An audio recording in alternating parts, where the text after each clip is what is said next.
endocrine cells natin, class, they are found on organs that are smaller compared to the other organs of our body. So, maliit na yung mga, natin, class, yung mga endocrine organs natin. Okay, so they are small and unimpressive. However, their function is impressive in maintaining the body homeostasis, okay? So, there are, kumbaga, small but terrible, okay? So, there are different types of hormones according to their chemistry or kaya structure. So, we have three. We have the amino acid-based hormones, we have the steroids, and we also have the prostaglandins. So, when we say amino acid-based hormones, class, ito yung mga proteins, peptides, pati amines or amines. So, itong mga hormones na ito, class, they have nitrogen sa kanilang structure, okay? So, I don't know if familiar kayo sa structure ng carbohydrates, but yung mga carbohydrates, class, in general, they have the carbon, the hydrogen, as well as the oxygen sa kanilang structure.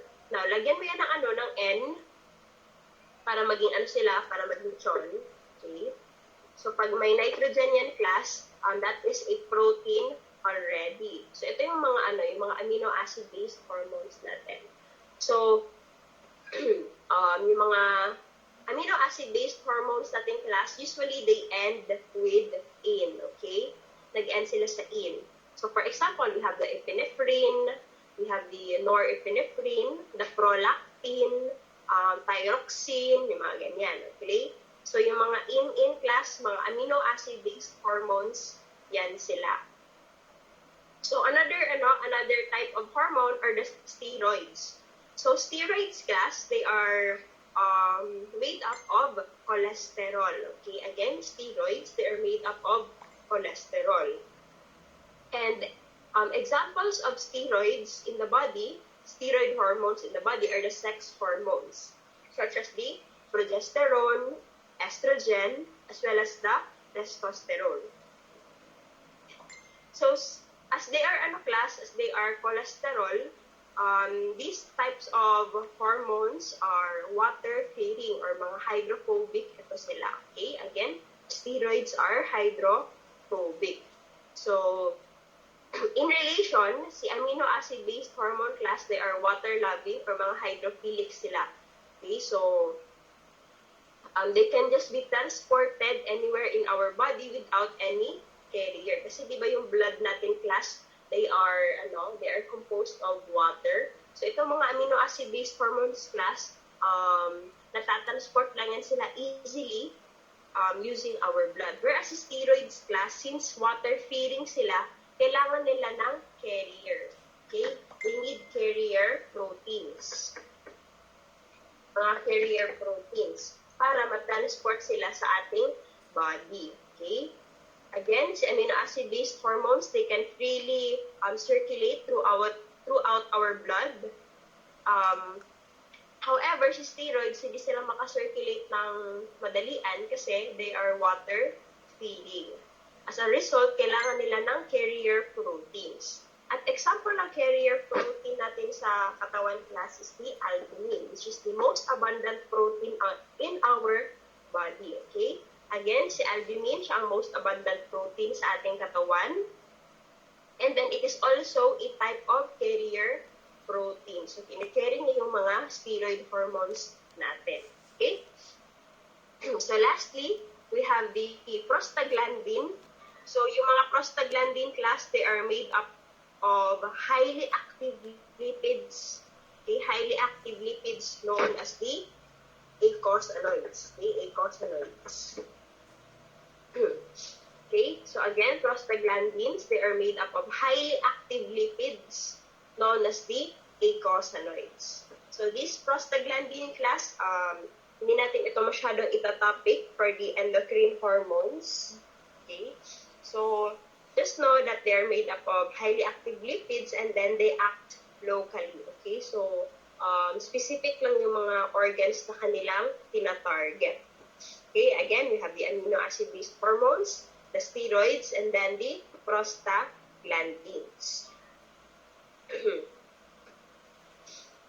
So, the mechanisms of hormone action. So, paano naman nag-work yung mga hormones natin? So, hormones affect only certain tissues or organs. Okay? So, although natatransport sila or nag-circulate sila sa ating blood class, they only affect specific na mga tissues or organs. Yung mga tinatawag natin na mga target cells or yung mga target organs natin. So, yung mga target cells in a class, they must have specific protein receptors. Okay? So, di ba, parang ano lang yan, parang susi pati doorknob. Okay? So, yung susi class, mag-a-act lang yan siya on a specific na doorknob. So, yung sa case sa ating katawan class, yung susi is yung hormone, tapos yung doorknob class, yun yung ating organ. Okay? So, hormone binding influences the working of the cells. So, once na si hormone class, nakita niya yung organ na para sa kanya, mag-start na magkaroon ng changes sa ating cells. So, kaya mag-start na yung mga processes ng ating cells. Okay? So, again, importante yung mga receptors class, yung mga receptors. Now, ano ba yung effect na ginagawa ng ating mga hormones? So, once na nag-bind na si hormone sa receptor, sa specific na cell or organ natin class, there will be changes in the plasma membrane permeability or electrical state. So, remember the nervous system class, diba meron tayong tinatawag na depolarization pati repolarization. So, ito yung changes sa electrical state ng cell, okay? So, si hormones class, pwede niya rin gawin yun, okay? So, pwede niya gawing positive yung charge ng isang cell, pwede niya rin gawing negative yung charge ng cell. So, paano niya ginagagawa yung class? Ino-open niya yung mga ion channels, yung mga ion channels sa ating mga cells, okay? So, yung mga ion channels na ito class, nagpapalabas or nagpapapasok sila ng mga ions, such as the sodium, the potassium, the calcium, magnesium, and etc. So, yan sila class. Okay? Then another effect of the hormones are the activation or inactivation of enzymes. Okay? So, nag-activate din sila ng mga enzymes natin. Then, they also stimulate or inhibit cell division. Okay? Cell division. So, for example, we have the growth hormone. So, itong growth hormone class, it will stimulate cell division sa ating mga muscles or kaya sa ating bones para mag-divide sila and contributing to the growth of the muscle or kaya naman sa ating bones. Okay? Then, we also have the effect of promoting or inhibiting secretion of a product. Sige nga, class, bigyan niyo ako ng hormone na nagpa-promote or nag-i-inhibit ng secretion ng isang product. Ano kaya yun, class?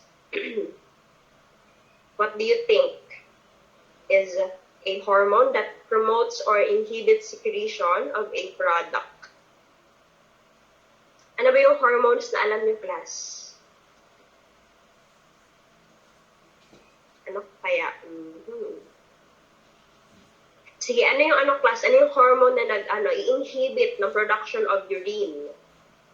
Maalala niyo ba yun, class? Hormone that inhibits the production of urine. We have the nag-start. We have the antidiuretic hormone. Okay, antidiuretic hormone. So, ito class, it is a hormone that that inhibits the secretion of the urine. So, yun yung it is an example of a hormone that has the effect of inhibiting the secretion of a product. Then we also have insulin class, diba? So, si insulin class, it inhibits tawag nito, it inhibits yung pagtaas ng ating glucose sa ating blood, okay?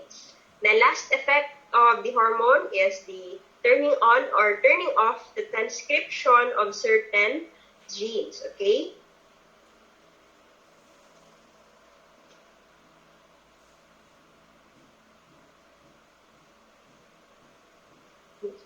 So when we say transcription, di ba, ito yung tawag ito, yung instructions ng DNA nating class is tinatranscribe siya into our mRNA, okay? So it is related sa ating genetic function. So di ba, kung mapapansin niyo, marami talagang effects yung hormones natin.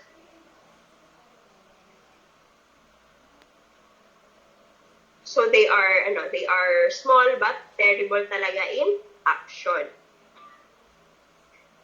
So paano ba nag-work yung mga hormones natin sa ating cells? So there are two general means of acting on a cell. So we have the direct gene activation and then we have the second messenger system. So itong direct gene activation class, they are done by the steroid hormones, okay? So bakit kaya sila yung mga steroid hormones lang yung nakakagawa class? Yung mga steroid hormones class, as mentioned, they are water feeding because of their lipid soluble na nature, okay? So again, steroid hormones class, they are made up of cholesterol, and cholesterol is a type of lipid. So as a result, they need the carrier proteins, di ba, class? So for example, ito si steroid hormone nating class. And then si steroid hormone is pakalat-kalat sa ating blood, carried by our carrier protein. Now our cells class, di ba, they are enveloped by our plasma membrane, which is made up of lipids. Now, since si steroid hormone is made up of lipid, pwede lang siya maka-cross through our plasma membrane. Kasi si lipid natin class, si steroid hormones natin class, they are soluble in lipid, which are the components of our plasma membrane. So again, steroid hormones, lipid, and then plasma membrane, lipid. So therefore, pwede lang mag-pass through si steroid hormones sa ating plasma membrane. So once they enter the cell class, they will now look for the receptors inside our cell. So they will enter the nucleus, ito yung nucleus natin, and then they will bind to a specific hormone receptor.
So again, once na si hormones nakapasok na sa ating si steroid hormone nakapasok na sa ating cell, it will look for a specific hormone receptor. So usually this receptor is located inside the nucleus, okay?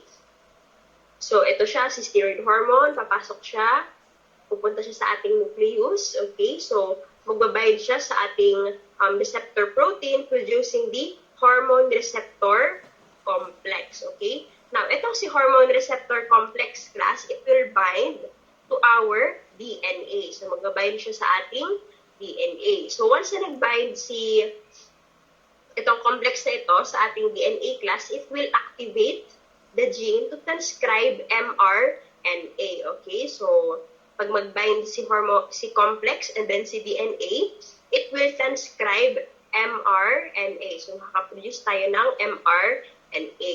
Now, if na-produce na itong si mRNA class, it will go out of the nucleus and will be translated in our cytoplasm. Okay? So, di ba sa ribosomes natin class, doon na-produce yung mga proteins natin. Okay? So, doon pupunta si mRNA natin. So, resulting in the synthesis of new proteins.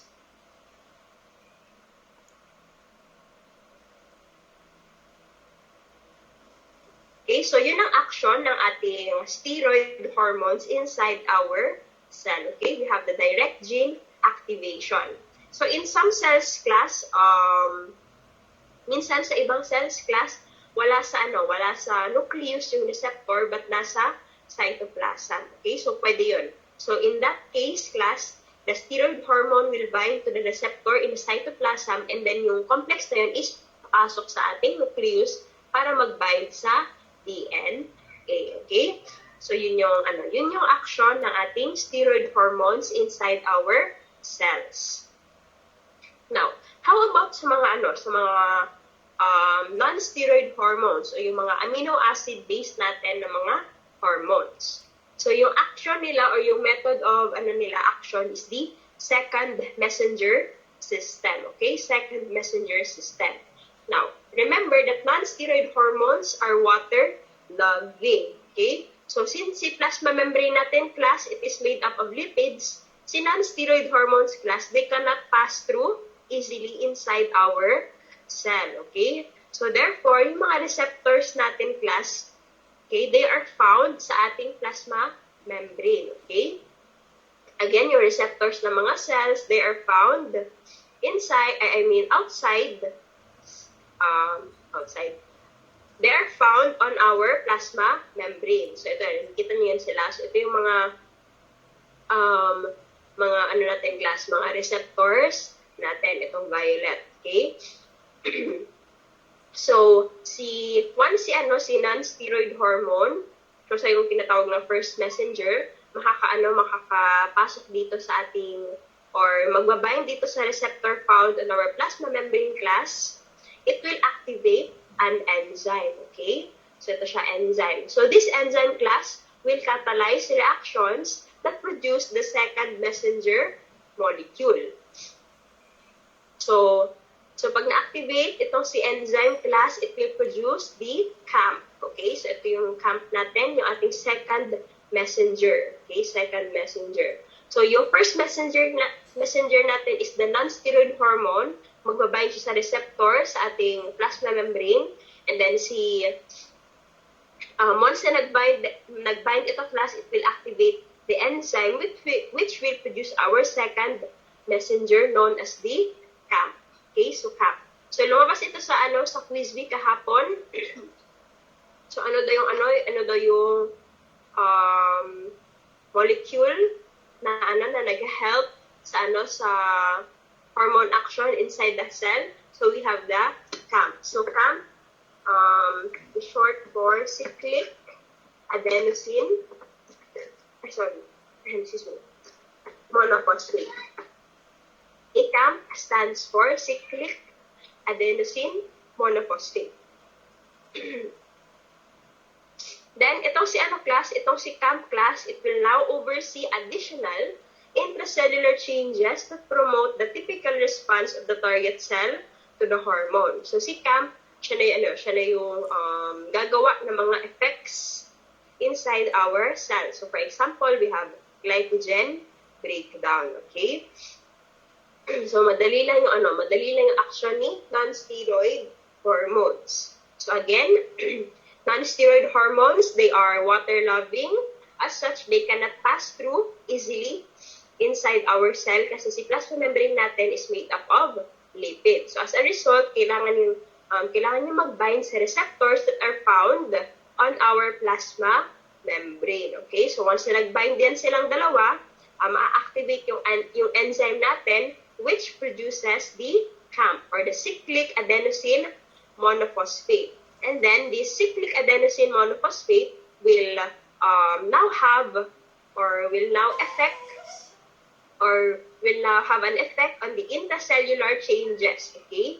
So, example ng intracellular changes natin is the glycogen breakdown, okay? So, yan yun siya.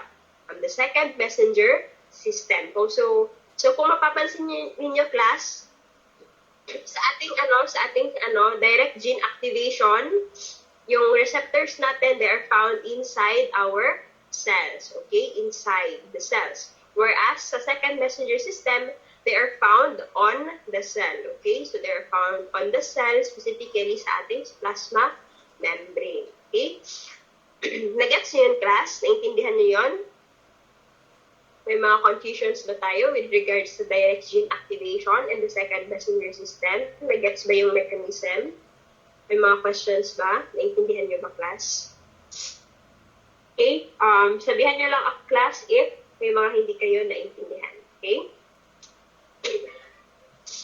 So, next, we have the control of hormone release. So, hindi pwede, class, na produce lang tayo ng hormones. Okay?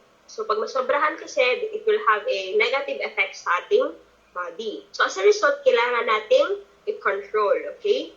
So, our hormone levels in the blood are maintained by negative feedback, okay? So, maalala nyo pa yung class? Yung homeostasis.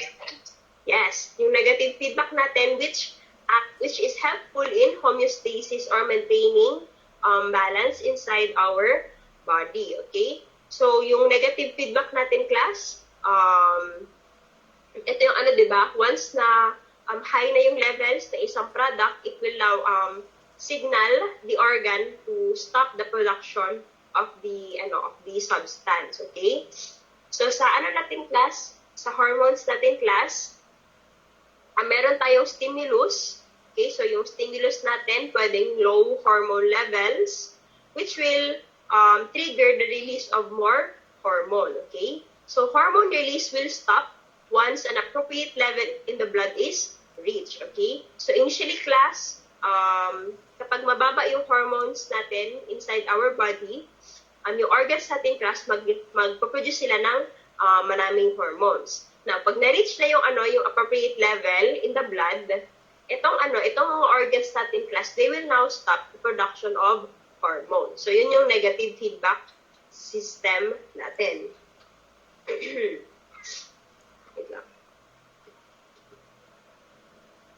So, example of class,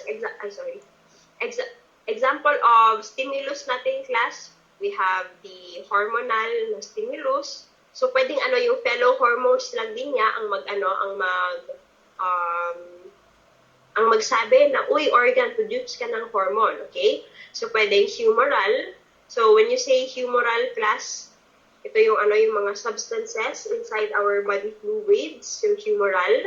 Then, we have the neural, okay? So, neural, ito yung mga stimuli na galing sa ating nervous system. So, yun yung mga types of stimulus natin. So, the most common stimulus na nag-work inside our body is the hormonal, okay? Yung mga hormonal stimuli natin. So, endocrine glands are activated by other hormones. So, for example, natin is the hypothalamus, okay?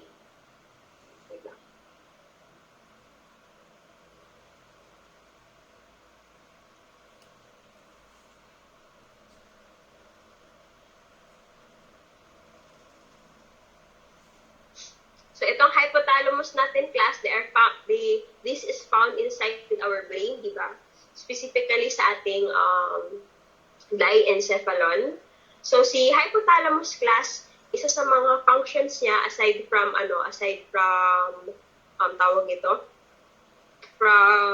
manipulating emotions, is to secrete hormones, okay? So, these hormones, class, for example, yung hypothalamus natin, class, these hormones, class, will stimulate the anterior pituitary gland, okay? So, pituitary gland, class, it is also found in our brain. So, si pituitary gland is an endocrine gland that will produce also other hormones, okay? So, yung mga hormones na napoproduce ni anterior pituitary gland class ay mag-act on the thyroid gland, the adrenal cortex, and then our gonads, okay? And then, once na yung hormones from the pituitary gland napunta sa mga target organs na ito class, itong mga organs in return will produce also other hormones that will stimulate other endocrine glands to secrete hormone, okay? So, kumbaga, it is, para siyang cascade. Wait lang, paano ba ito?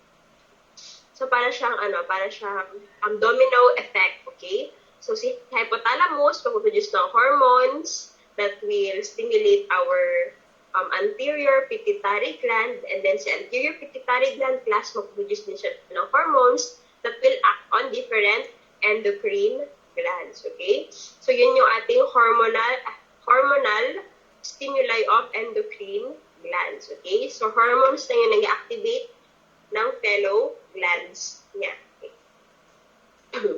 So, next we have the humoral stimuli. So, sa humoral stimuli class, ito yung changing blood levels of certain ions, okay? So, for example, sa capillaries natin, yung capillaries natin class, yung capillary blood natin class, it contains low concentration of calcium. So, si calcium class is a type of ion. Now, if low ang concentration ng ating calcium class, itong si parathyroid gland natin class, madedetect niya na, low pala si calcium natin. So, as a result, si parathyroid gland class, it will produce this PTH hormone or the parathyroid hormone, which will increase the level of calcium in the blood, okay? So, yun siya, okay? So, yun yung ating humoral stimuli. So, kung sa hormonal stimuli class, hormones yung may dahilan kung bakit nagpo-produce ng hormones sa endocrine glands natin. Sa humoral class, yung ion levels ng ating blood, ang may dahilan kung bakit nakakapag-produce ng hormones yung ibang endocrine gland. So, in the case of parathyroid gland class, low levels of calcium will produce or will stimulate the production of the parathyroid hormone. So, that is the humoral. Now, for the neural stimuli, madali lang, nerve impulses will stimulate hormone release, okay? So, mostly, these are under the control of the sympathetic nervous system or yung fight or flight natin na system, di ba? So, yung sa fight or flight natin, it will produce the adrenaline, okay? So, si adrenaline natin class, ito yung fight or flight hormone natin.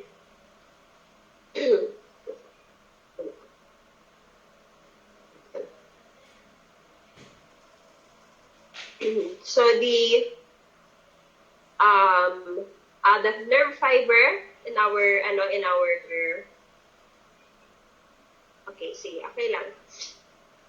So, yung nerve fiber natin, class, will stimulate the adrenal medulla cells to produce our catecholamines. So, yung catecholamines natin, for example, we have the adrenaline. Okay? So, yun siya.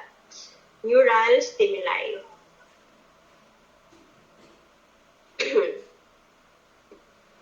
So, now let us proceed. The different major endocrine organs. So, starting from the top, papunta tayo sa bottom. From the top. Okay? So, in our brain class, we have the... So, in our brain, we have 3 glands. We have the pineal gland. Okay? So, dito banda si pineal gland class. So, ito yung responsible for the sleep-wake cycle natin. So, it produces the melatonin. Then, we also have the hypothalamus. Okay, then sa baba ni hypothalamus, meron tayong pituitary gland. Okay? Then pababa, we have the thyroid gland, itong violet. May violet na yan. And then we have the parathyroid gland, yung yellow.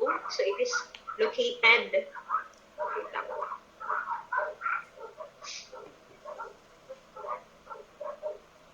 It is located on the thyroid gland class, on the dorsal aspect of the thyroid gland. So, ibig sabihin, sa likod ni thyroid gland, meron tayong parathyroid gland. Then, we have the thymus gland class. Thymus gland. Ay, ito thymus. Then, sa baba, we have the adrenal gland. So, ad meaning top or up. So, nasa taas, ito ng kidney natin class. So, mga adrenal glands natin. Then we also have the pancreas, which produces our insulin.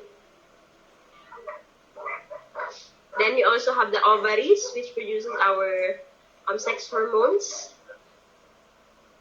Then we have the testes or the testes, pag plural, which are found in the males, which produces the sex hormones of the male. Okay, so yan yun sila. So these are the major endocrine organs inside our body. Now, take note, class, that the hypothalamus, although it produces hormones, it is not recognized as an endocrine gland. Okay? Again, si hypothalamus, although it produces, although it produces hormones, it is not recognized as an endocrine gland. Okay, again, it is not recognized as an endocrine gland. Okay, so yun siya. Pero kailangan natin i-discuss si class, si hypothalamus class, because it is the master, or kasi without the hypothalamus class, si pituitary gland natin hindi siya makapag-produce ng mga hormones. Okay, so again, without the hypothalamus, our pituitary gland cannot produce the specific hormones that will travel to the thyroid gland, parathyroid gland, thymus gland, and etc. So, kaya importante si hypothalamus natin. So, first, let us discuss the pituitary gland. So, si pituitary gland, class, it is the size. So, yung size niya parang sa P lang. Okay? So, it hangs by a stalk from the hypothalamus. Kung mapansin nyo, class, yan siya. Maliit lang talaga yung ating pituitary gland. So, yan siya. So, nakabitin lang yan siya sa ating hypothalamus. So, it is protected by the sphenoid bone. Okay? So, the pituitary gland has two functional lobes. We have the anterior pituitary and then the posterior pituitary. So, itong si anterior pituitary gland class, ito yung tinatawag na master gland. Okay, the master gland. So, it is made up of glandular tissue. Whereas si posterior pituitary class, it is made up of nervous tissue. So, sa kanilang dalawa, si anterior pituitary lang yun nagpo-produce ng hormones, okay? Si posterior kasi class, nagsusstore lang siya ng hormones that are made by the hypothalamus, okay? Again, among the two, si anterior pituitary yung nagpo-produce ng hormones, whereas si posterior pituitary, nagsusstore lang siya, okay? Nagsusstore.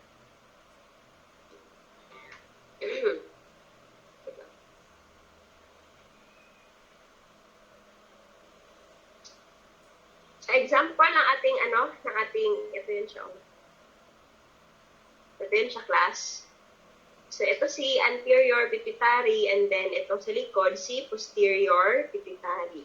So, nagpa-produce si anterior, whereas si posterior pituitary natin, class, nagsistore lang siya ng hormones.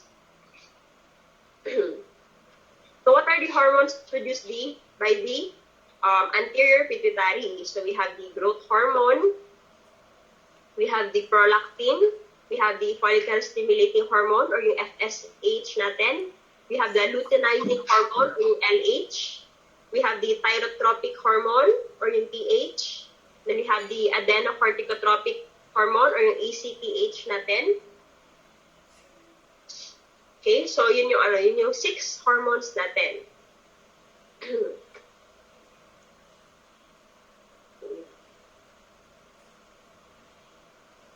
So, in general class, these hormones are made up of proteins. So, they act through the second messenger system and they are regulated by hormonal stimuli, mostly by the negative feedback. Okay? So, bakit yan siya? Kasi si hypothalamus class, once na nag-produce si hormone ng hypothalamus, ng hormone si hypothalamus, it will act on the anterior pituitary hormone, which will in turn produce these hormones. Okay? So,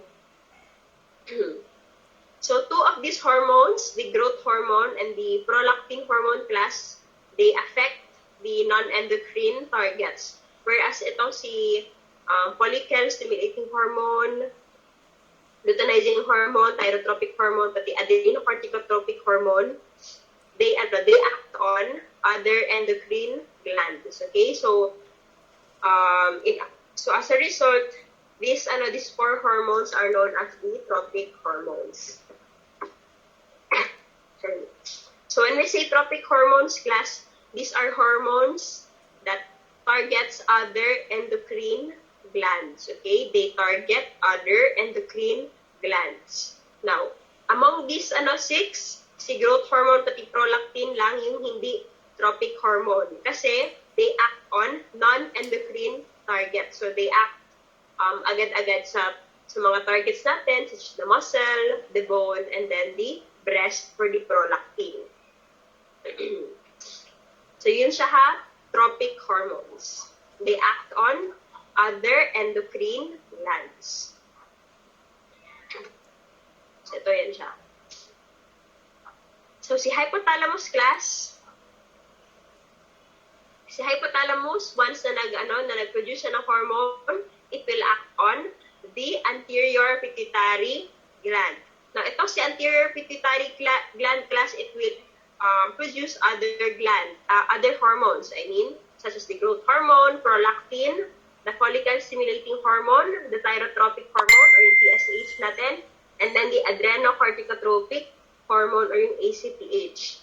Now, among these 6, itong 4 lang, si FSH, LH, thyrotropic hormone, pati adrenocorticotropic hormone lang yung mga tropic hormones natin. Why? Because they act on other endocrine glands. So, for example, we have the testes or the ovaries, the thyroid gland, and then the adrenal cortex. So, di ba, mga endocrine glands ito sila.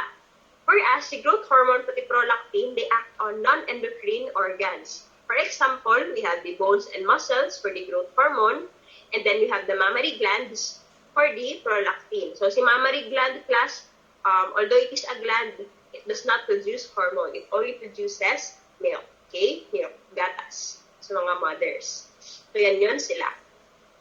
I hope na intindihan niyo yung tropic hormones, pati yung non-tropic hormones. So, kung mapapansin nyo rin, class, napakaraming organs na ina-affect ni pituitary gland. So, if ever, class, na magkaroon ng defect sa ating pituitary gland, automatic na hindi gagana itong mga organs na ito. Okay? So, yan siya. So, what is the growth hormone? Ano bang purpose ni growth hormone, class? So, the growth hormone is the general metabolic hormone. So, its effects are directed to the growth of skeletal muscles and the long bones. Okay? So,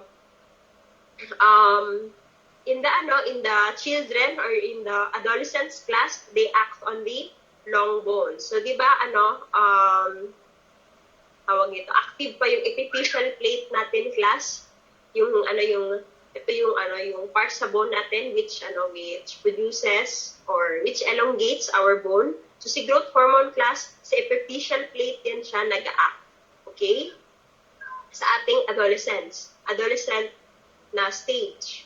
Okay? Now, once na adults na tayo class, more on the skeletal muscles na yung action ng ating growth hormones. Okay? So, since close na yung epiphyseal plate natin, kapag adults na tayo, hindi na hahaba yung mga long bones natin. Okay? So, as a result, sa skeletal muscles na siya mag-a-act. So, yung mga muscles na yung mag-i-increase sa atin. Okay, so these growth hormones, again, are made up of made up of proteins. So, these growth hormones will cause amino acids also to be built into proteins. And then, they causes fat to be broken down for a source of energy. So, for example, baba tayo ng class, mababa yung glucose natin sa blood. And then we have no other means of procuring energy. Okay, so kunyari, wala tayong glucose, wala din tayong glycogen.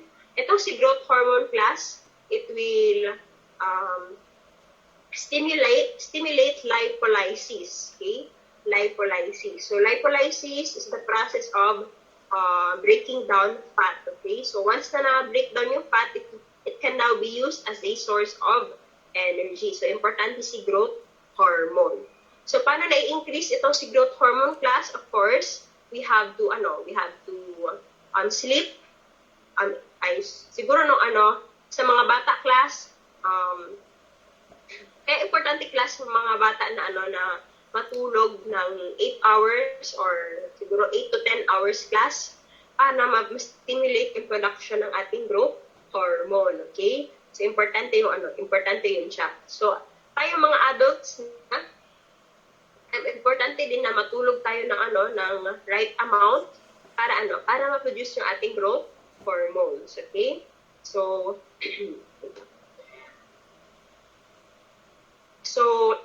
pag wala tayong growth hormones class, magkakaroon ng mga defects in our body. So, pag mababa masyado or pag mataas masyado. So, for example, ano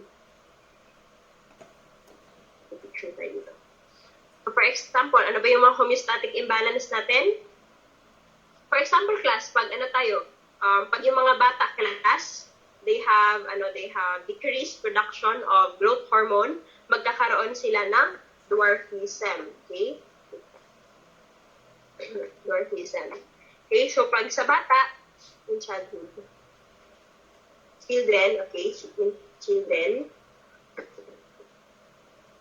so sa mga bata class, the decreased level of growth hormone will result to dwarfism. Okay, dwarfism. So sa sa condition na ito class, makikita nyo na yung mga bata class is they are smaller, or they are mas maliit sila than usual. Okay, dwarfism. Now, kapag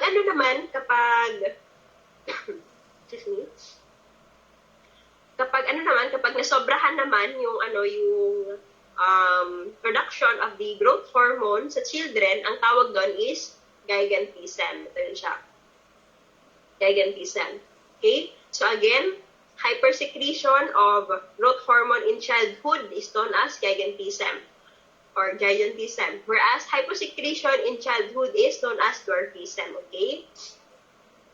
So yan siya. So ito sila, dwarfism, and then gigantism, wala tayong picture niyan. Okay? So, yung yung hypersecretion naman of growth hormone during adulthood is known as acromegaly. Okay? Acromegaly. Acromegaly. High VH in adults. So, acromegaly.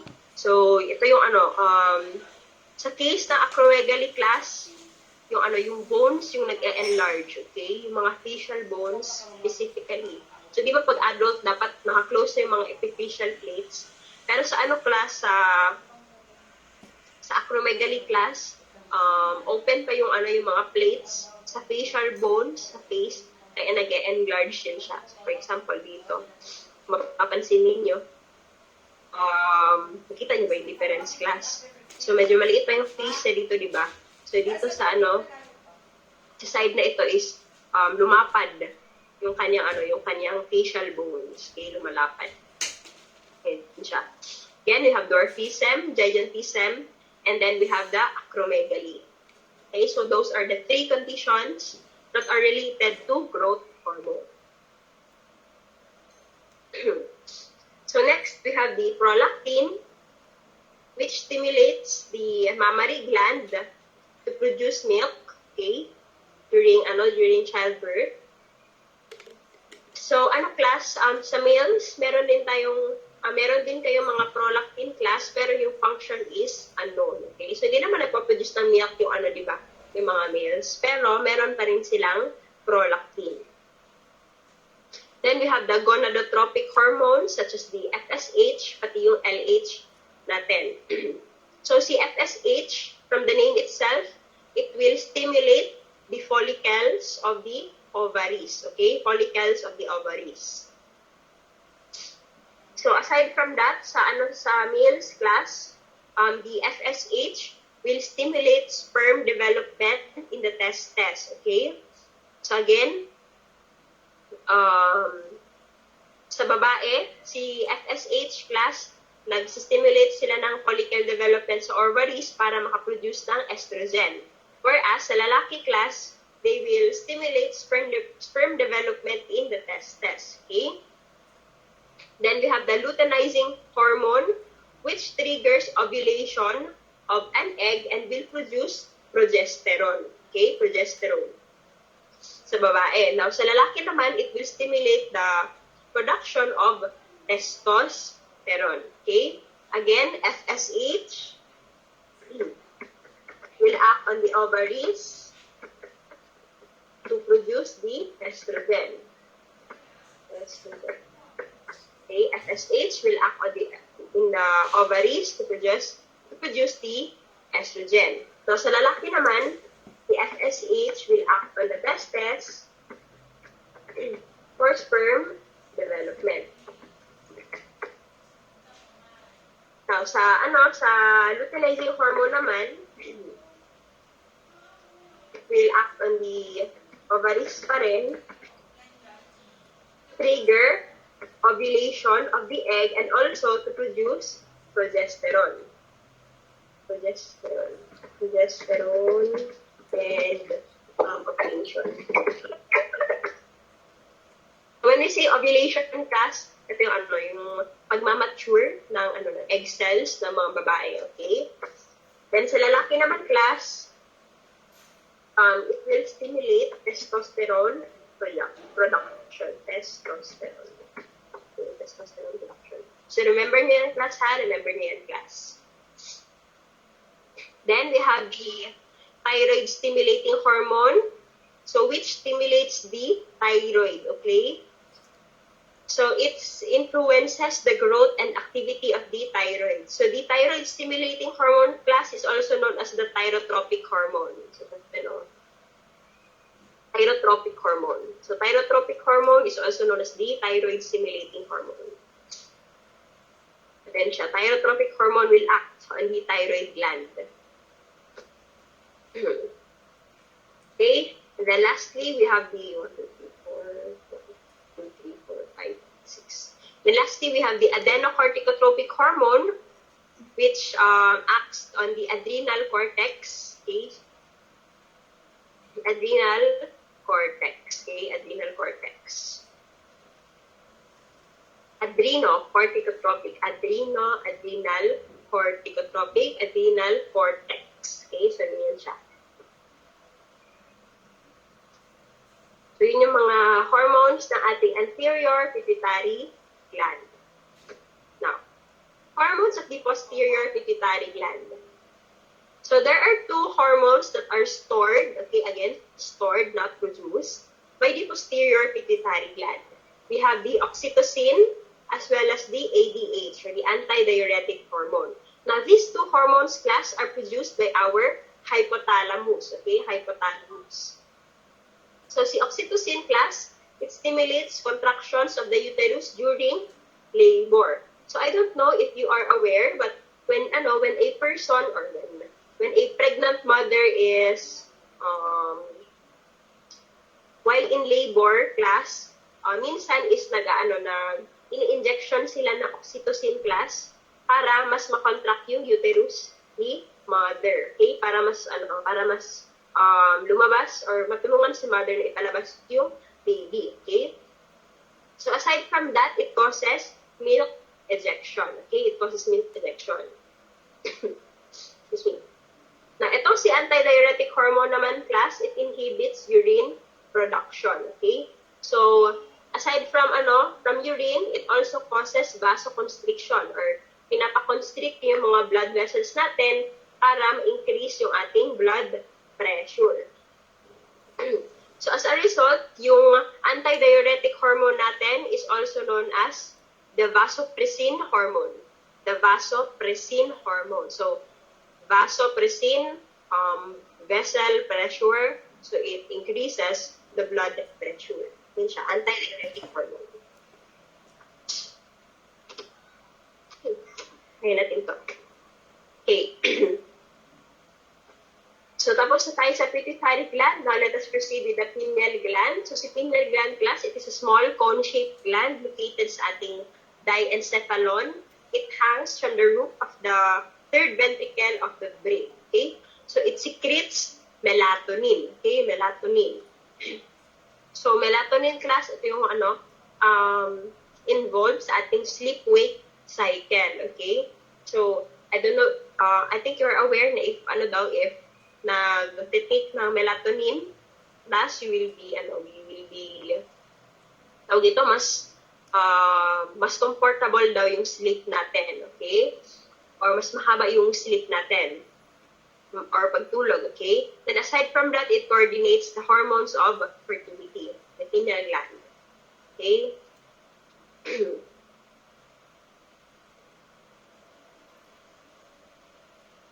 At wait lang. So yung natin class, yung sleep-wake cycle natin class, it is known as the RAS, or the reticular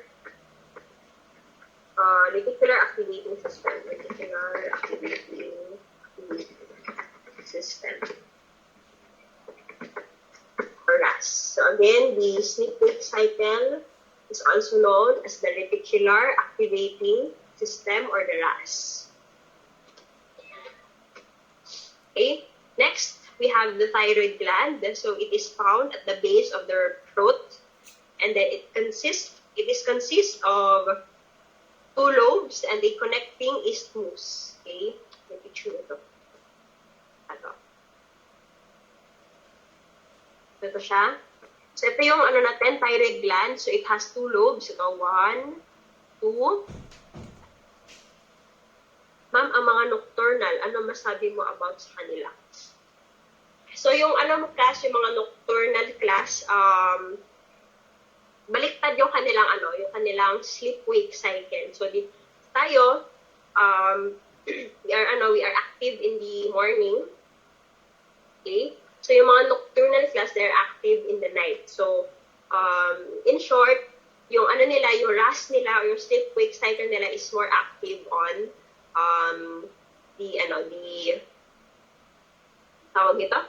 they are active more on the night. Okay? Ay, baliktad ako. Tayo, yung sleep-wake cycle natin class, yung melatonin natin class, it is active sa night. Okay? Active sa night, kaya nakapatulog tayo sa gabi. Na yung mga nocturnal class, yung sleep-wake cycle nila, it's active in the morning. So, ibig sabihin, yung melatonin nila class, mas marami during the morning. Okay? So if ever class na you want to be di ba mag-order maka-relax ang lawas. Kaya dapat maka-experience ka ng REM which is connected to the melatonin. Yes. Yes, tama din yan. So si class, so si melatonin din class, it is also related sa ating REM. Okay? So yung REM natin class sorry. So, yung REM natin class, it is, yung ating rapid eye movement, okay? Or, rapid eye movement. So, it is a phase of sleep in the mammals class, mga tao, which helps in promoting sleep or kaya yung pag-dream din natin. Wait lang.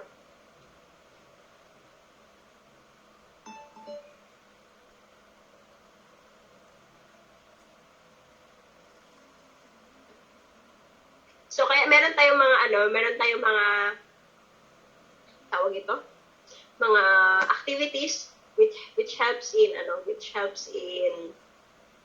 promoting the REM or the RAS class. Wait lang. So, itong si melatonin, it acts on the RAS cycle at saka sa REM natin para mas mahimbing yung ating pagtulog. Okay? So, balik tayo sa thyroid gland class. So, si thyroid gland, it is paired siya na lobes. Paired siya na lobes actually. So, dalawa dito sa harap din, dalawa din sa likod. Okay, then they are connected by the thyroid gland. Ay, wait lang. Baliktad ako. Yung apat pala is yung parathyroid. Kasi thyroid gland class, 2 lobes siya, 2 lobes. Yung si parathyroid gland, 4 yun sila. So, itong si thyroid gland, it is connected with the use of the isthmus. It's isthmus.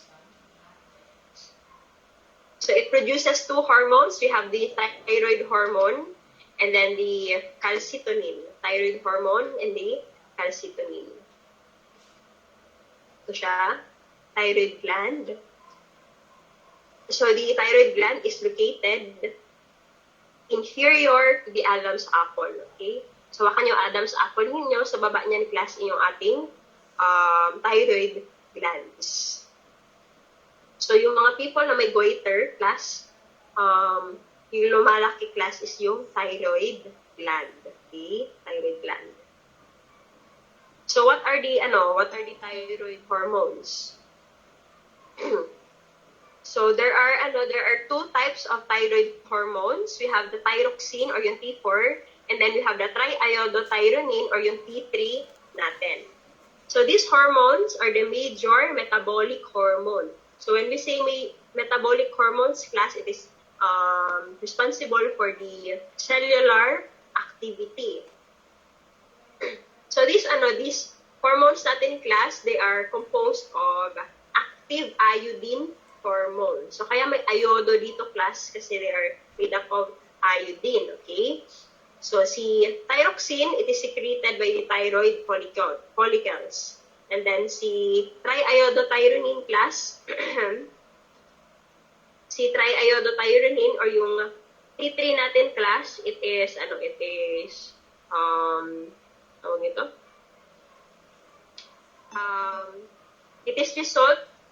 resulted from the conversion of T4 at the target tissues. Okay? Okay.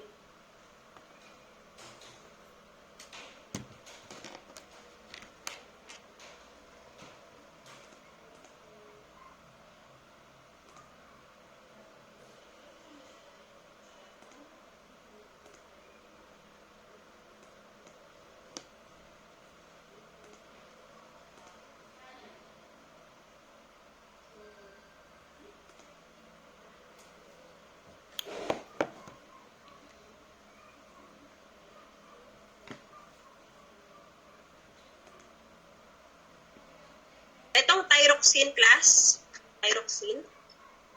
so si thyroxine natin class, it is made up of 2 tyrosine amino acids plus 4 iodine atoms.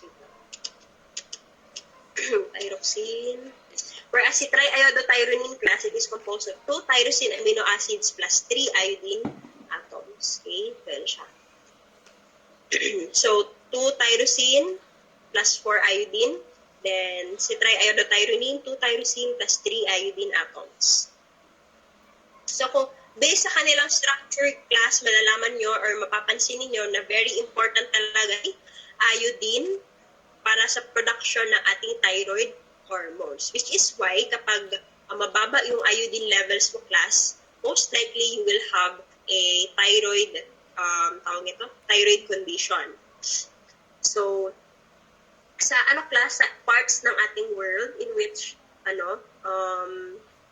mababa yung mga iodine products, marami yung cases ng kanilang goiter. So, for example, yung mga places na malayo sa dagat class. Okay?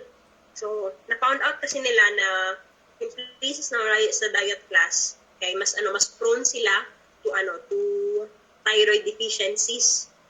Okay, yung mga thyroid na mga conditions kasi hindi sila nakakapag-intake ng iodine from the salt or kaya naman from the mga seaweeds natin class. So which is why ngayon class we have yung tinatawag natin na iodized salt. Okay?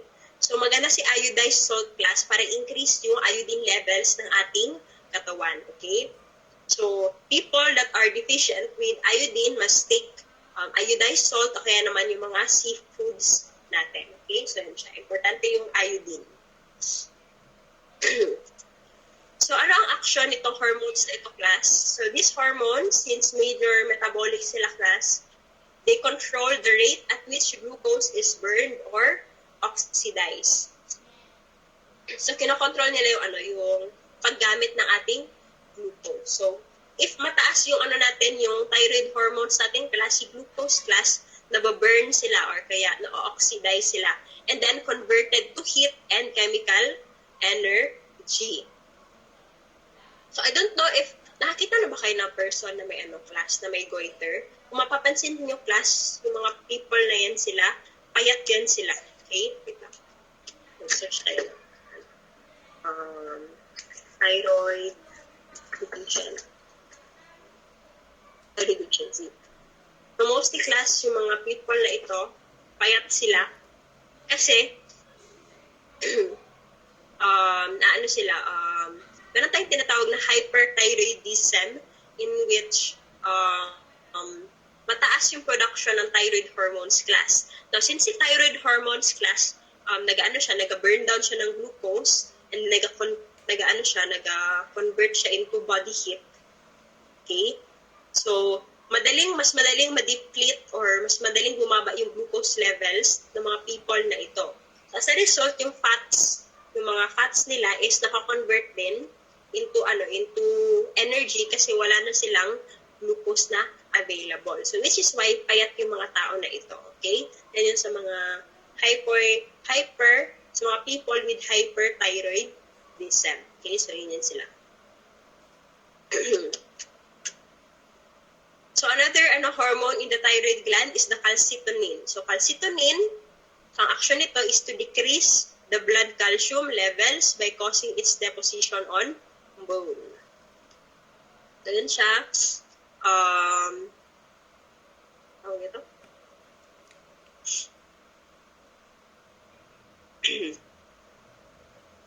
So pag mababa yung natin class, yung ating calcium levels, si calcitonin, ang gagawin niya is mag-a-act siya sa ating bones tawag ito? Mag-a-act siya sa ating bloodstream para yung calcium class is ma-deposit sa mga bones natin. Para mapunta yung calcium sa ating bones. Okay? Again, baliktad ko.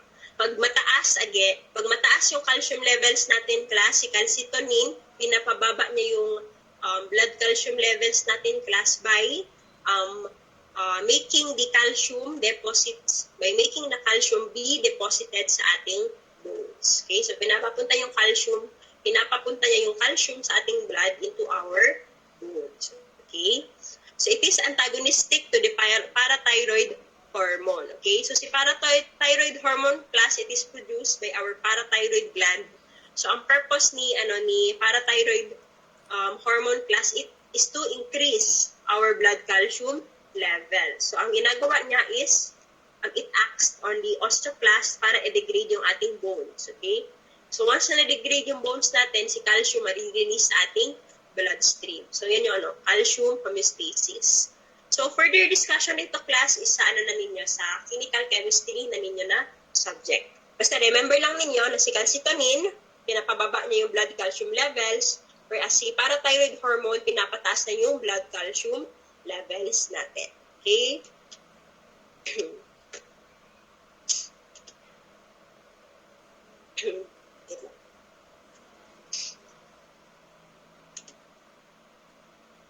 si parathyroid hormone din class, it is produced by the C cells or yung parafollicular cells natin. Parafollicular cells. Okay? Okay, so parathyroid gland, they are tiny masses on the posterior of the thyroid gland. So sa likod ni thyroid gland. So it secretes the parathyroid hormone, which is responsible for the regulation of calcium levels in the blood, specifically by raising the calcium levels. So aside from that, it stimulates the kidneys and the intestine to absorb more calcium. So hindi lang sa bones nag-act si parathyroid gland, but also sa kidneys natin, pati intestine, para maka-absorb ng more calcium. Next, we have the thymus. So the thymus is located sa posterior ng ating sternum. Ito yung class. Ito siya, thymus. Okay? So si thymus class, malaki yan sila sa mga children. So as the child grows older, lumiliit yung thymus natin. Okay? Lumiliit yung thymus. So the thymus is largest in infants and children.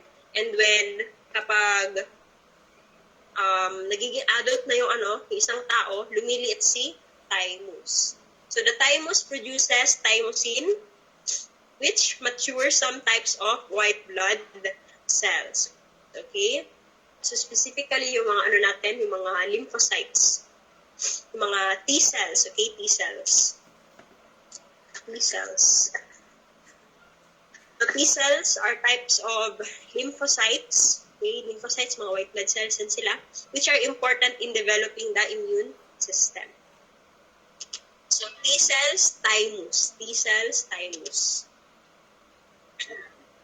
But take note, class, na hindi si thymus ang nagpo-produce ng T cells ha, but pinapamature niya lang. Then we have the adrenal glands, class. Adrenal glands, which are located on top of the kidney. So si adrenal glands, it is composed of two glands. We have the cortex and then the medulla. May picture ba tayo dito? Picture. So si cortex, it is located sa outer region ng ating adrenal gland, whereas si medulla, it is located sa inner region.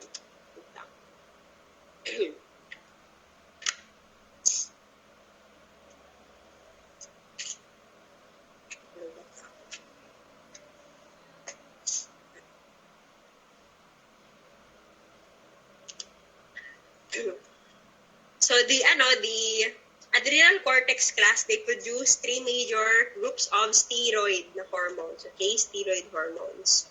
So we have the mineralocorticoids, the glucocorticoids, as well as the sex hormones. So mga yun sila, mga tawag ito, mga steroid hormones yan sila.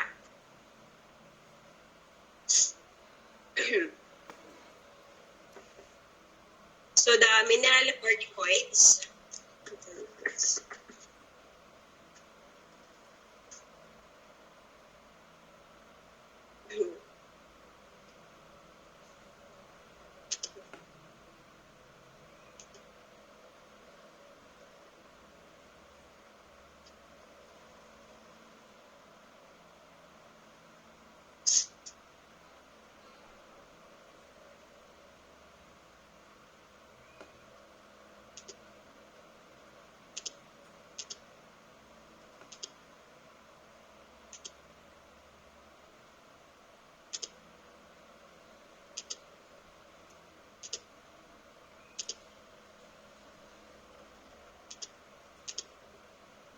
so ito class, ito yung kidney natin, di ba? These are the kidneys.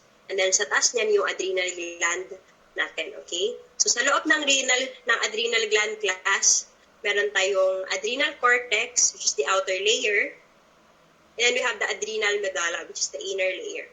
Now itong adrenal cortex class, it is composed pa of different layers. We have the zona reticularis, the zona fasciculata dapat yan, and then the zona glomerulosa. So ito yung zona glomerulosa, ito yung fasciculata, and then yung reticularis, okay? So each layer of the adrenal cortex produces different hormones, okay? So si glomerulosa class, ito si glomerulosa, itong outer, it produces the aldosterone, okay? The aldosterone. Now si fasciculata naman, si fasciculata, it produces the cortisol as well as the sex hormones, okay? Cortisol and the sex hormones. Whereas si reticularis, it produces the sex hormones, okay? Sex hormones, such as the androgens. Now, itong si medulla, okay, it produces the catecholamines o yung ating, tawag ito, mga epinephrine natin, pati norepinephrine. So, para ma-remember natin yan sila, we have these mnemonics. Wait lang. So, medyo SPG yung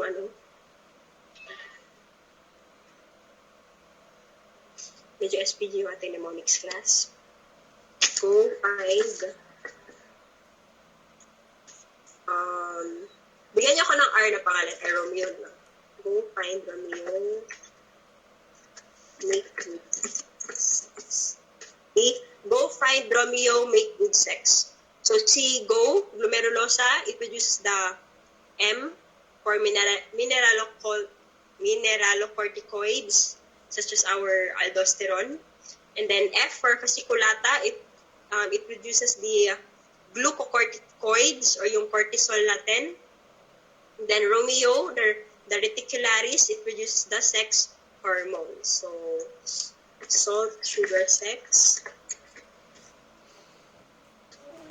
Ito yung function. So, si aldosterone natin class, aldosterone, it is responsible for the absorption of salt. Okay? And then si cortisol natin class, which is a glucocorticoid, is responsible for the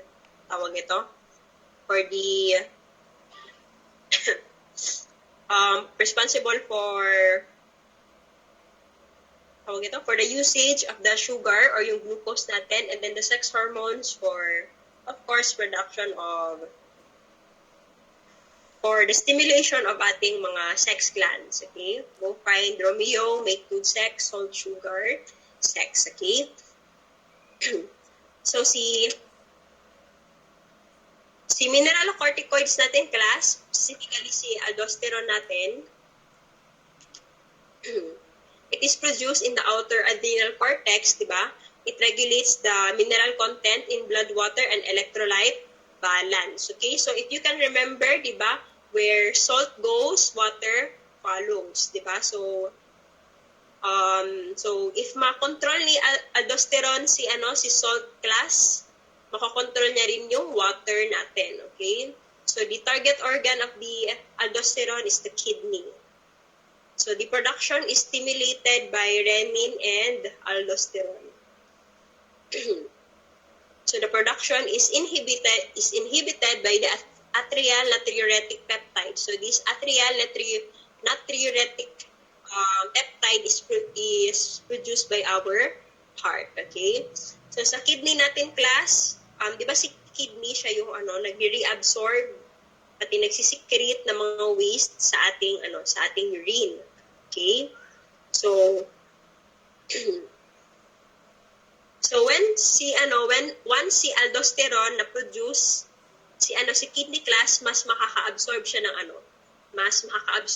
ng sodium, which will in turn retain water inside our body. Okay? Again, once si aldosterone nag-increase, si kidney class, it will absorb sodium, which will in turn retain water inside our body. Okay? So, gano'n yun siya. So, si renin class, tawag ito, it is released by the kidneys when the blood pressure drops. Okay? When the blood pressure drops. So once na na-release ito si aldosterone class, mag-widen yung ating mga blood vessels. So pag nag-widen yung blood vessels natin class, bababa yung blood pressure natin. So pag bababa yung blood pressure natin class, si renin is mapaproduce ng ating kidney. So itong heart natin class, ma-detect man yan na tawag ito. Ma-detect nga yung mga blood pressure changes natin, kaya naman if gusto niya na i-reduce yung blood pressure, ipoproduce na si atrial natriuretic peptide. Atrial natriuretic peptide produced by our heart. Okay? Ito siya.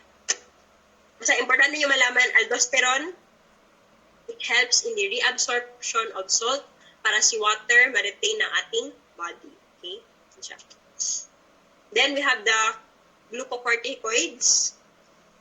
So si glucocorticoids class, it includes the cortisone and the cortisol. So it is produced in the middle layer of the adrenal cortex or yung fasciculata natin. So it promotes normal cell metabolism and it helps resist long-term stressors. So itong cortisol class, they increase the blood glucose levels. Okay? They increase blood glucose level. So if ever class na stressed ang isang tao class, kailangan niya ng glucose, okay? Now, para tumaas yung glucose natin class, ito si cortisol, pinaparelease na yung blood glucose na nagre-release siya ng blood glucose level sa ating blood, okay? So pinapa-increase niya during stress. So, as a result, si cortisol, siya yung tinatawag na stress hormone. Okay? Stress hormone. So, it also has anti-inflammatory effects because it decreases edema. So, edema class, ito yung accumulation of fluid. Okay? Accumulation of fluid. Specifically, water. So, kita na kayo ng edema class. Ito yung malaki yung for example, arms or yung legs ng isang tao. Ito yung yung tinatawag na manas, yung pagmamanas. So that is edema. Now si cortisol, hini-help niya i-decrease yung edema na yan. Okay?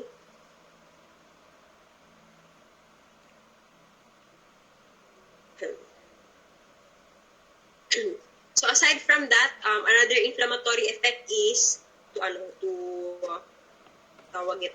reduce pain. Okay? So sa mga people with rheumatoid arthritis class, they are prescribed with cortisol para mas as pain reliever, okay, as pain reliever.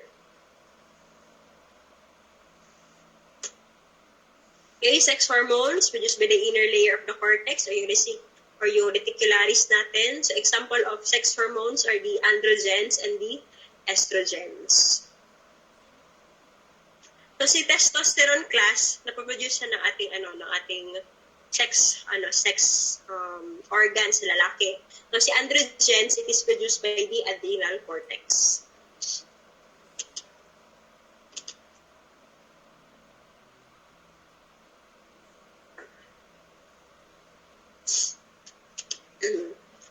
Then we have the adrenal medulla, which produces the catecholamines, the epinephrine and the norepinephrine, or yung adrenaline pati noradrenaline. So these hormones prepare the body to deal with short-term stress, okay? Short-term stress.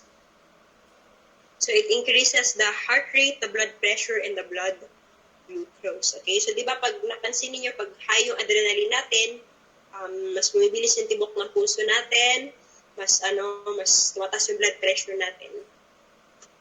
Okay, di ba? And also, since stress tayo, kailangan ng blood glucose, pinapa-increase na yung blood glucose natin.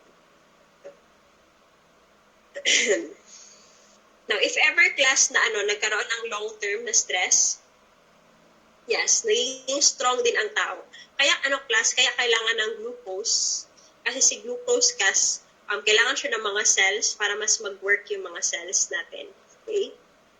For example, so skeletal muscles natin, di ba pag high yung glucose class, Pag mas marami tayong glucose, mas maraming energy or ATP na produce. So, yan siya. Kaya paano ma-maintain ang adrenaline, ma'am, para araw-araw strong? Hindi advisable na always na mataas yung adrenaline natin kasi si adrenal medulla is pwede siyang ma-burn out. Okay, pag ma-burn out kasi yung adrenal medulla natin class, masisira si adrenal medulla, and then in return is hindi na makaka-produce ng mga epinephrine pati norepinephrine. So ang way para maging strong ka araw-araw is to train your muscles, okay? Is to train your muscles repeatedly, okay? Exercise. Yan, exercise. Para hindi tayo sigirelay sa adrenaline, okay? So mag-exercise tayo para hindi tayo sigirelay sa adrenaline.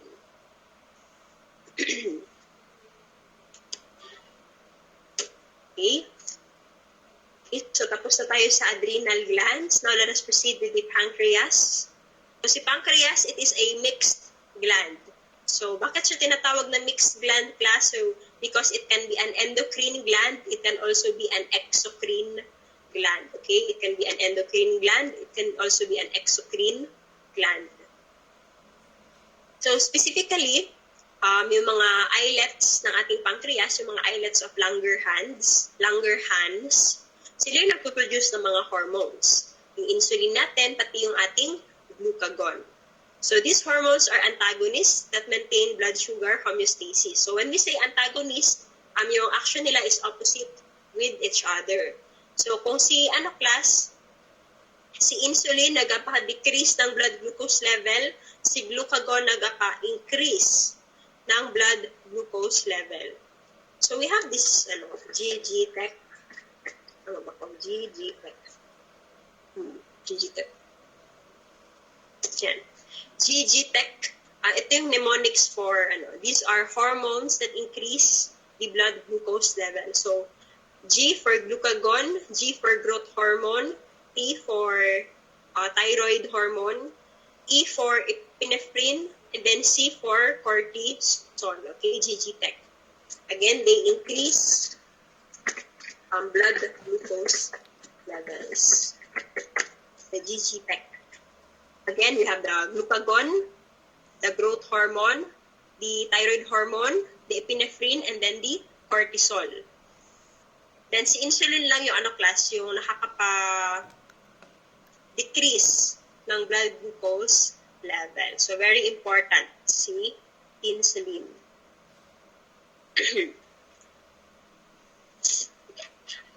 So ito yun siya, sa pancreas natin. So inside our pancreas, ito yung mga violet class. Yan yung mga acinar cells o yung mga exocrine tissues, yung mga violet. Itong mga light violet naman, yung mga islets, yan yung mga tinatawag na islets class. Yan yung mga endocrine tissues. So dito na produce yung ating mga insulin, yung mga glucagon. So dyan specifically, okay? So si insulin class, they are produced by the beta cells of the islets of the pancreas, whereas si glucagon, they are produced by the alpha cells. Again, insulin is produced by the beta cells, whereas si glucagon is produced by the alpha cells. Okay, so yun sila. So, insulin class, ano nga yung condition class kapag wala kang insulin? Anong tawag mo doon? You can have the condition, what? Anong tawag?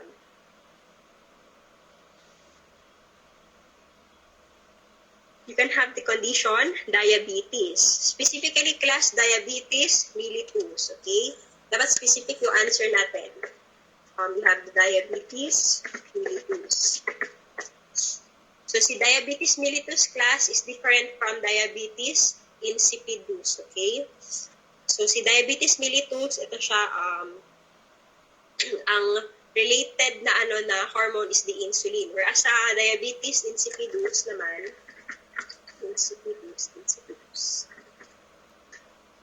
ano niya, ang hormone na related sa kanya is the ADH or yung antidiuretic hormone natin.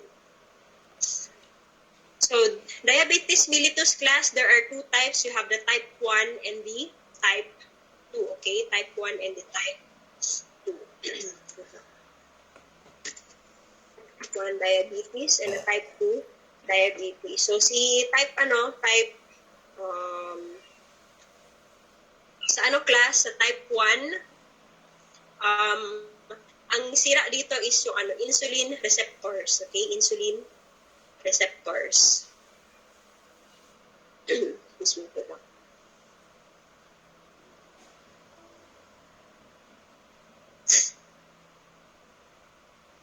So again, ang sira sa type 1 na diabetes mellitus is the insulin receptors, okay?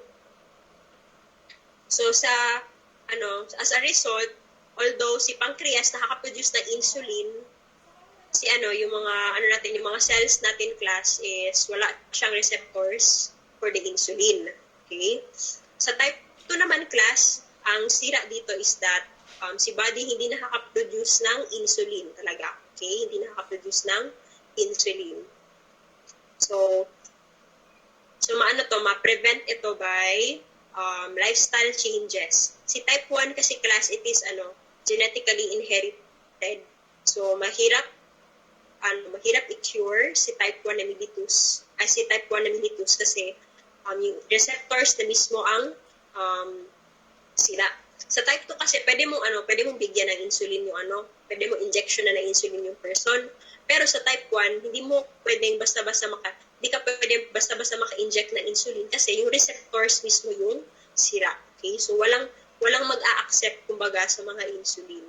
Okay? So hindi pwedeng injectan ng insulin yung mga people with type 1 diabetes. Okay? So na-gets nyo yung difference. Again, sa type 1, yung sira is yung receptors for insulin, whereas sa type 2, ang sira is yung pancreas natin. Okay? So hindi nakakapag-produce ng insulin. Pero class, mas treatable si type 2 kasi pwede man tayo mag-inject ng insulin sa kata. Whereas sa mga type 1 people, hindi tayo pwede basta-basta mag-inject ng insulin kasi wala namang mag-accept ng insulin, okay? So wala namang mga receptors. So ang pwedeng gawin ang pwedeng gawin for the type 1 people, gusto tawag ito. Wait lang.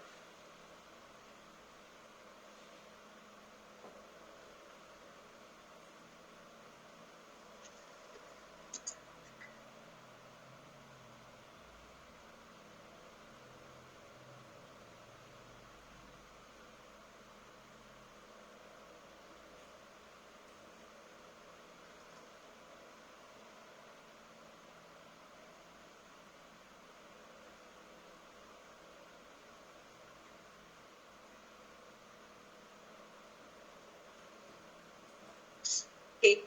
Excuse me, guys.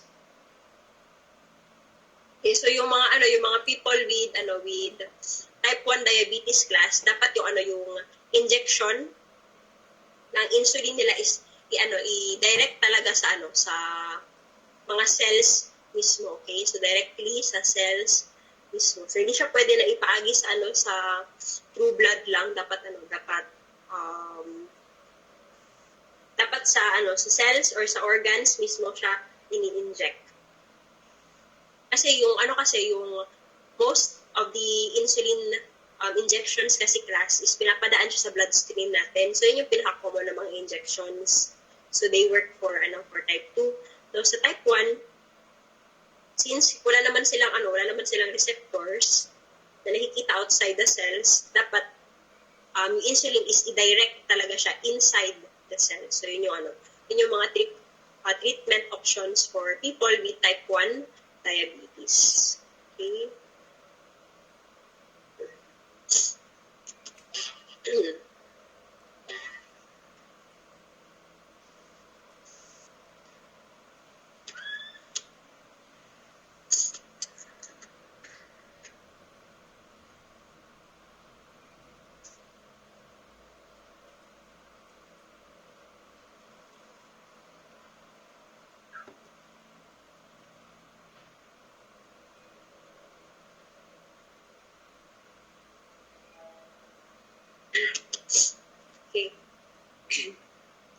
Next, we have the gonads. Okay, the gonads.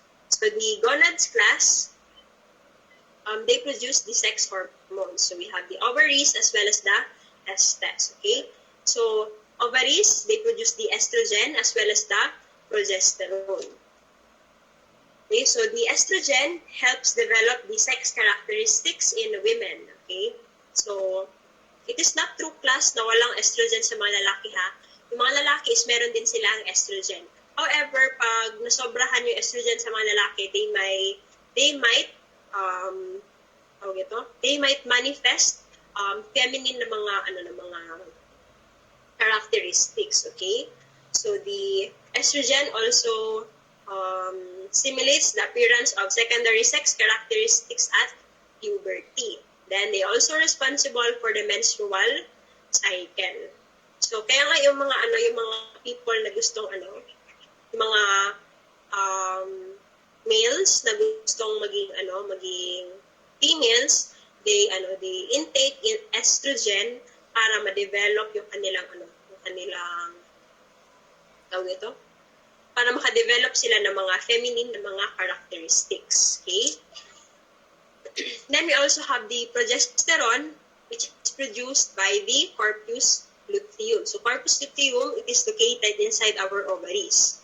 So they act with the estrogen to bring about the menstrual cycle. So it helps in the implantation of an embryo in the uterus. Okay, so para kumapit si embryo sa ating uterus class, para hindi siya malaglag, dapat mataas yung ating progesterone levels. Also, it helps prepare the breast tissue for lactation. Okay? Lactation. So, marami tayong hormones for lactation. We have the prolactin, we have the progesterone, we also have the oxytocin. Now, sa testes naman class, it produces several androgens. So, the most important androgen is the testosterone. So, it is responsible for the adult male secondary sex characteristics. Okay, so ito yung nagpapadipen ng voice, and etc. Okay, so it promotes the growth and maturation of the male reproductive system. So, it is required for the sperm cell production. And then it is stimulated by the luteinizing hormone. Okay, luteinizing hormone.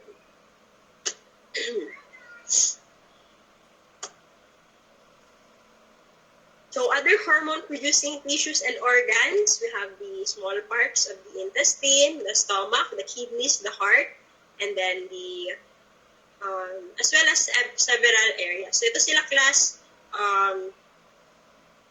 mga minor organs for that produce hormones. Okay, minor organs. Example, yung placenta class. So the placenta, it produces hormones that maintain pregnancy. So it produces HCG or yung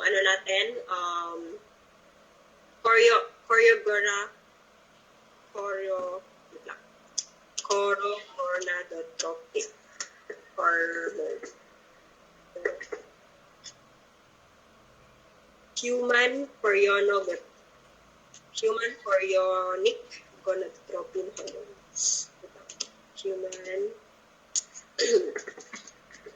Human chorionic gonadotropin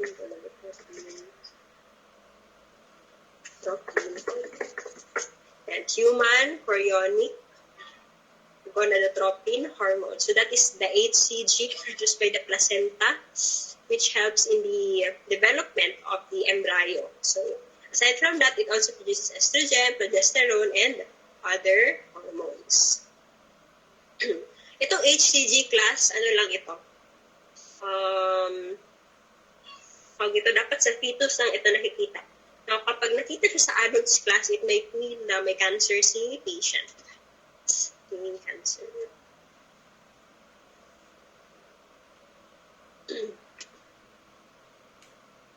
So, developmental aspects.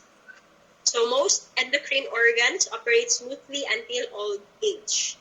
Now, menopause, ito yung nangyayari sa mga babae. It is brought about by the lack of efficiency of the ovaries. Okay?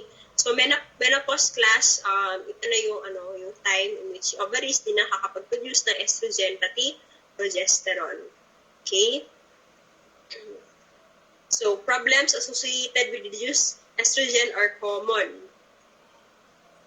Then also, growth hormone production declines with age and many endocrine organs decrease output with age. So, for example, yung ating thymus gland. So, di ba?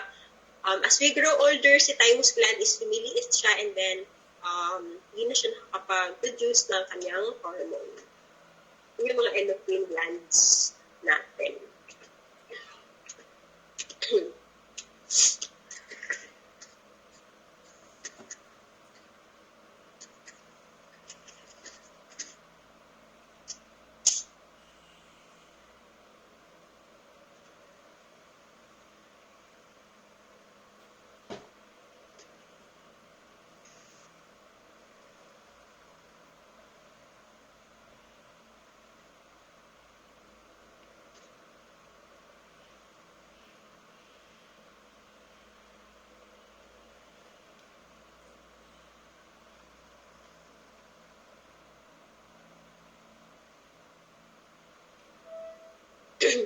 Class, dun pala sa sa diabetes mellitus, baliktad ako.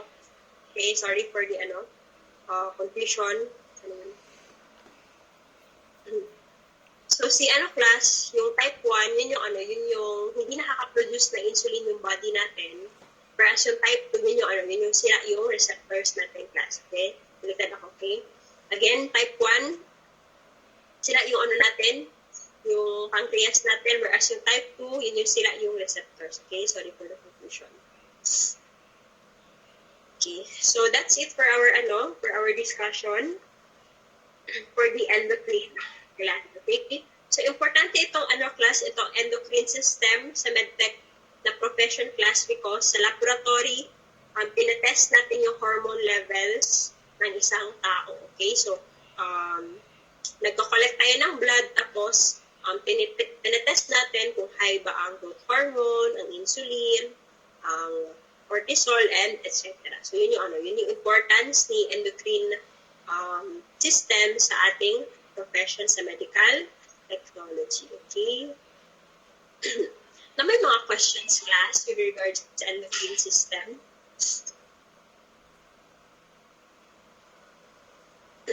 Na may mga questions, clarifications. Naintindihan niyo ba yung lesson natin, class? I hope naintindihan niyo yung lesson natin, class. So later, class, anong oras na gusto mag-meet? 1 p.m. or 2 p.m.? We will talk about the blood. Okay? So the blood. The very important system for for our profession. Okay? 2 p.m. na lang ta mag-meet, ha? Okay lang para makapag-rest mo, kapag-rested ko, ay magipagaw na ko class. Okay?